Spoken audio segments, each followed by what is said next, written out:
Which confidants in Persona 5 Royal are the most worthy of your time? Today I will tell you. This is KD360 aka Mr. Persona 5, and if you like this video, play Neo the World Ends With You and tell Atlas to give me that Xbox merch on Twitter because I want it. Anyway, let's get started. You see story, we're not going to go over story because you get these no matter what, but Morgana is definitely A tier. Anyways, let's get started. First off, we're going to start with D tier. D tier is Oya. She still sucks. I'm sorry. All she does is manipulate palace security levels and make it easier to ambush people, but you shouldn't be having any issues with security levels in this game unless you're just not the best at it. But other than that, she's not useful at all.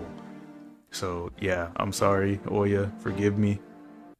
But if you intentionally raise security levels high so you can get treasure demons easier, because I believe you do have an easier time finding treasure demons if the security palace level is high, you can use her. But most people I know do not do that. So yeah, she's useless. Sorry. Anyways, we're moving on to B tier because there is no C tier. So yeah, B tier, Yoshida. I'm sorry, people want to say he's S tier, whatever. He is not S tier, especially not in Royal. So the reason I say that is because a lot of his stuff isn't very helpful. Like, a lot of his perks revolve around recruiting personas. The problem with that is that when you recruit a persona, you get its default build. And as a person who fuses a lot, I don't really use default builds very much. I usually have a bunch of preferred skills and traits on the persona already, and I don't want to work with default builds of a persona. So that part isn't very helpful. What is helpful is that you can ask personas for a lot of money if you rank up as confidant, which is very good. But there are better methods to get money in this game now, so it's not really a staple like it was anymore. And even then there was a better method, something about confusing the enemy so it would keep dropping money over and over again. I never really did that method, but I heard it was pretty amazing. Anyways, yeah, he's B tier. He's not the best. Good thing is he gets a guaranteed rank up every time you hang out with him. That's really good. But there's also a time limit on his confidant, because once election season starts, he's gone forever because he is a politician after all. So yeah, keep that in mind. Yeah, B tier. Next is Akechi. He's B tier. Main reason is you don't get to use him for that long, to be honest. Like, he's got some pretty neat stuff, but it doesn't matter when I can't use you for that long. And I can't really dive deeper into that because that goes into spoiler territory. So yeah, no spoilers here. Anyways, next is Hifumi. Hifumi's pretty good, lets you swap out party members, but the main thing that makes her good is her Toryu perk, which makes it so that you can escape from any battle guaranteed. This is very helpful for, let's say you're trying to farm the Reaper for Divine Pillars or EXP, and things don't go your way. You can just escape, which is very good, very good. Guaranteed escape from the Reaper, sign me up. B tier. Next is EY. EY, he is good, even though he requires rank 4 guts, I think, to start his confidant. What makes him good is that you can customize guns, you can get a higher chance of inflicting ailments on the guns, you can get discounts on the customization costs, and if you max out, you can get those customizations for free. The only thing holding him back is that you can get better guns in the Velvet Room with better effects. Like, Makoto has a gun that gives you plus 11 all stats. That is completely ridiculous.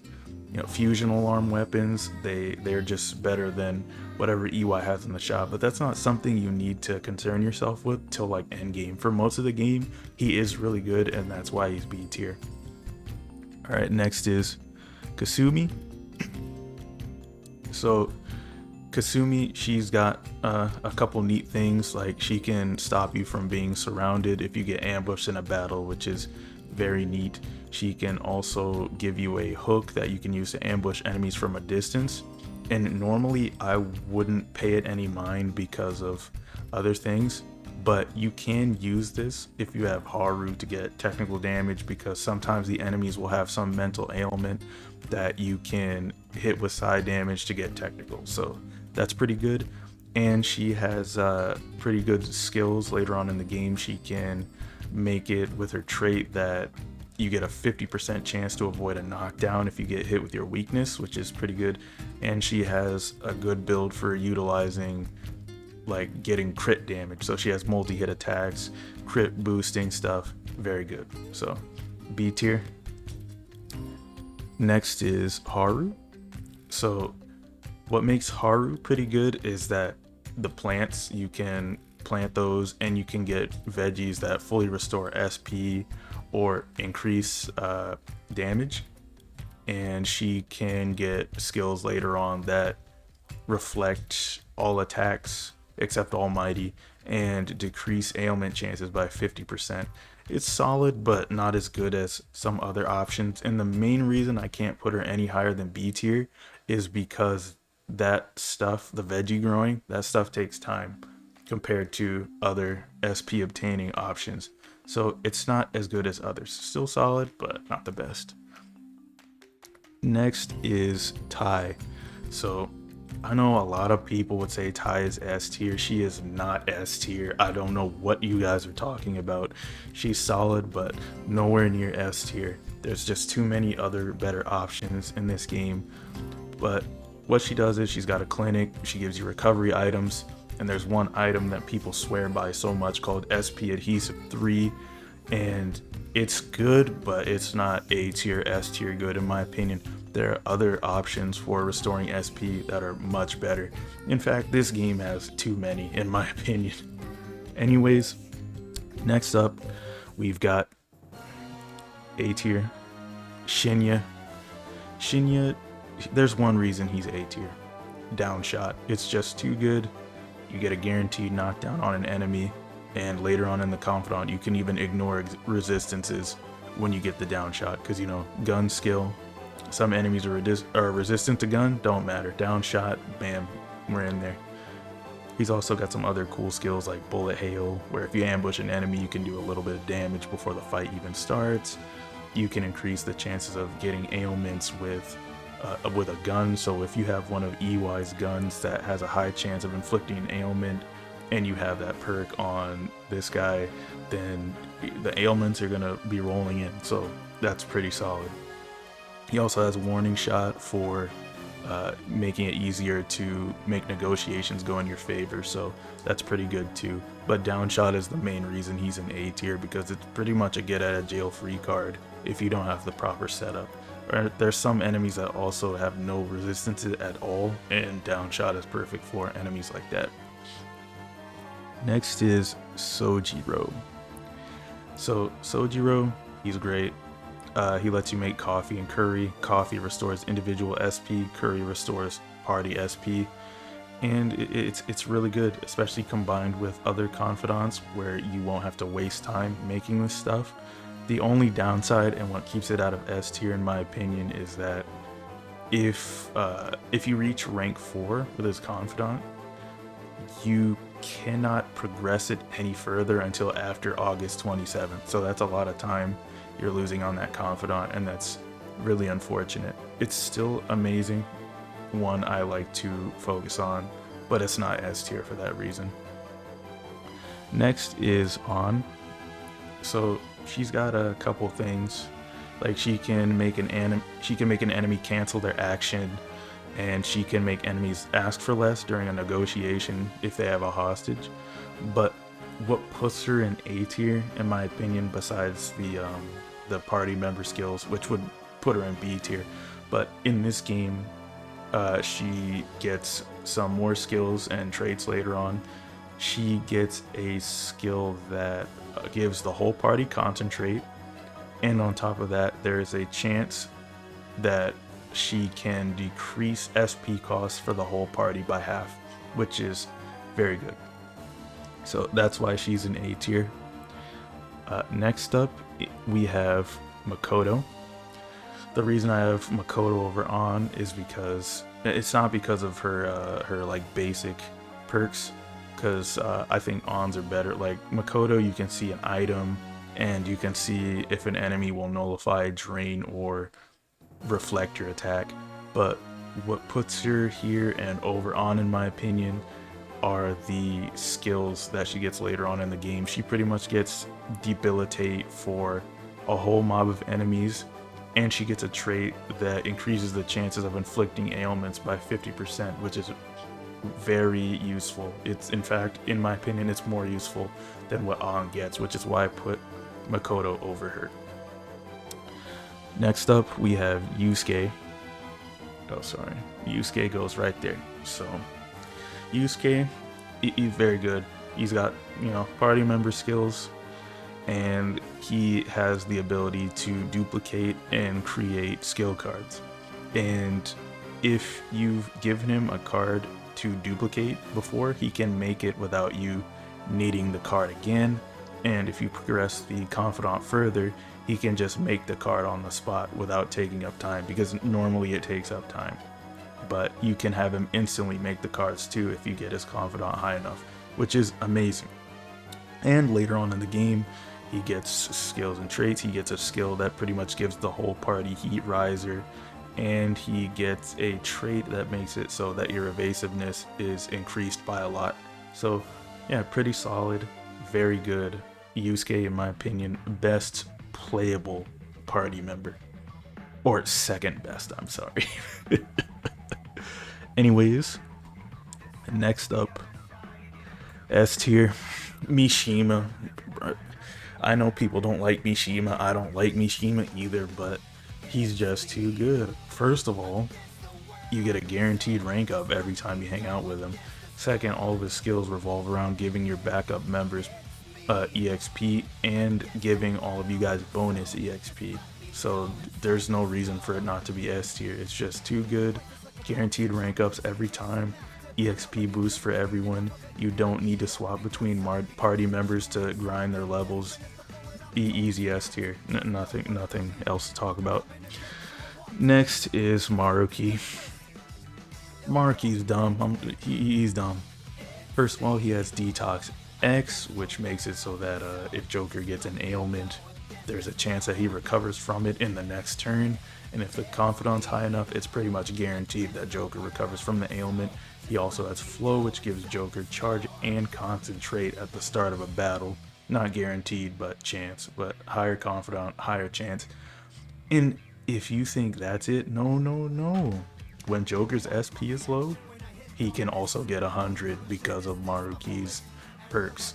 So just very silly stuff, and the stuff is pretty much guaranteed once you get the Confidant level high enough. So yes, very godlike. Next is Futaba. Futaba is just capable of too much stuff. Her support is too good. She can give you all the buffs. She can restore your HP. She can restore your SP. She can make all-out attacks instant kills. She can block fatal attacks. She can reset parts of a dungeon or floor in mementos so that it's easier to farm treasure demons. She can scan a whole mementos floor so you can find the stamps without having to uncover the map. And if you just want to skip that floor of mementos so you can traverse it faster, you can do that too. And I'm pretty sure the higher the Confidant, the higher the chance of memento scan happening. So if you get her up high enough, you can just breeze through those mementos floors. Futaba is she's just too good. She just too much silly stuff. At first I was contemplating, is she A tier or is she S tier? But now I'm just like, yes, she's definitely S tier because she's just capable of too many things.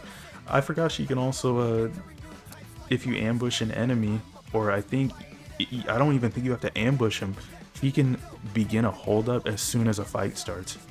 It's ridiculous. Her stuff is just too silly, and you can make her even better. You can make her buffs even more effective, and it's just she's just really good. And she's not even the best. She's not even the best. Next up is Twins.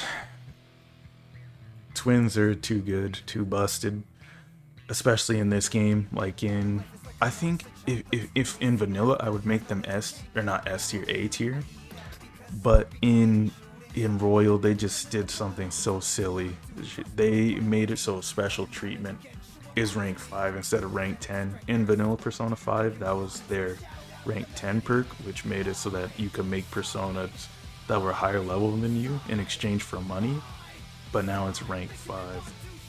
This perk being rank 5 means that you get way stronger personas earlier in the game, and you can make even more ridiculous persona setups as you play through that earlier part of the game, which is very silly.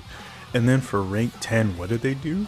They made it so you get a big discount on special treatment once you reach rank 10, which is very silly. And you want to know what's even sillier?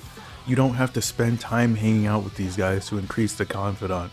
To increase this Confidant, all you have to do is make the personas that they ask you for. So it doesn't even take up time. When you go into New Game Plus, if you have all of the personas that they've asked for saved to the compendium, just show them all and you can reach rank 10 on the day that the Confidant starts. Very busted. So next up is Kawakami. Kawakami's always been S tier. She's just too good. And everything that she puts you through is worth it. Even though you gotta pay 5k to see her to increase the Confidant, it's very good because she's got all the time savers. Like, oh my god.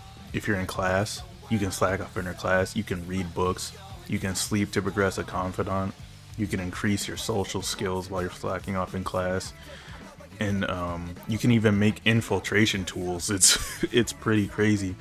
And then when you're outside of class, she can make your she can make your curry for you, she can make your coffee for you, she can do your laundry, she can even make your infiltration tools. Don't let her make your infiltration tools though, because I think her results are half as effective as yours. So let's say you could make 12 lockpicks, she'll only be able to make 6. So don't have her make infiltration tools. And the thing that really like puts her in god tier is that once you max out her Confidant, she gives you this special massage that allows you to go outside at night after you've been to the metaverse, which makes it so you can max out your social stats and max out Confidants even faster because of that time that you save. It is a godsend. It is too good. Kawakami all around is just too good, and she's still not even the best, but she's right there with the great ones. And you see that I only have 2 options left. These 2 right here, they run this game. You don't max these 2 out, like you're not playing this game optimally. So first up, we got Ryuji. Man, first of all, he's early. I think he's the first Confidant. It's either him or Morgana. So that makes stuff even dumber. But the main thing that makes him dumb, besides having all the party member skills, is that in this game, in Persona 5 Royal, they made his most useless perk probably the best or the second best in the entire game. Instant kill. You get it at rank 7. And pretty much what it does is, if you ambush an enemy, there's a chance that you'll instantly kill them. You can tell when you'll instantly kill an enemy because I think they light up green if you use Joker's third eye or whatever. And what I do with this is I farm money in EXP by sprinting towards enemies and just instant killing them. It saves so much time as opposed to actually entering the battle and beating them. You save time, you save resources. It's just too good. It breaks the game. You could get to level 99 easily. You could reach max money easily with his perks. It's just too good. And combined with other perks, it becomes even deadlier. And later in the game, he also gets some really good stuff. He gets a skill that gives the whole party charge. And his end game trait makes it so that he has a chance of increasing the whole party's physical attack power by 80%. So you can do some very ridiculous damage given the right circumstances. And that's it for Ryuji. And the absolute best Confidant in the game. It's Chihaya. It's not even a contest. Like Ryuji's the only one that hangs with her, like in that lane. I probably should have made a god tier for these two because they're both just too good. Her whole kit is the real deal. She can increase the amount of money you get from dungeons. She can increase the amount of points you get in a social stat. She can let you look at all of another confidant's perks. She can get you a point towards a confidant. So, like, let's say you weren't gonna level up with a confidant that day because you were a point off. If you go see her and get that point increased, bam, you got the level up. She just saved you time. And this isn't even the stuff that like makes her the definitive best. What makes her the definitive best is that they gave her a new perk in this game called Celestial Reading. What Celestial Reading does is that it automatically triggers a fusion alarm. And on top of that, it increases the chances of alarms happening for the remainder of the day. This is completely broken simply because if you combine it with Ryuji's instant kill, you don't even have to do that, but combining it with instant kill saves you so much more time.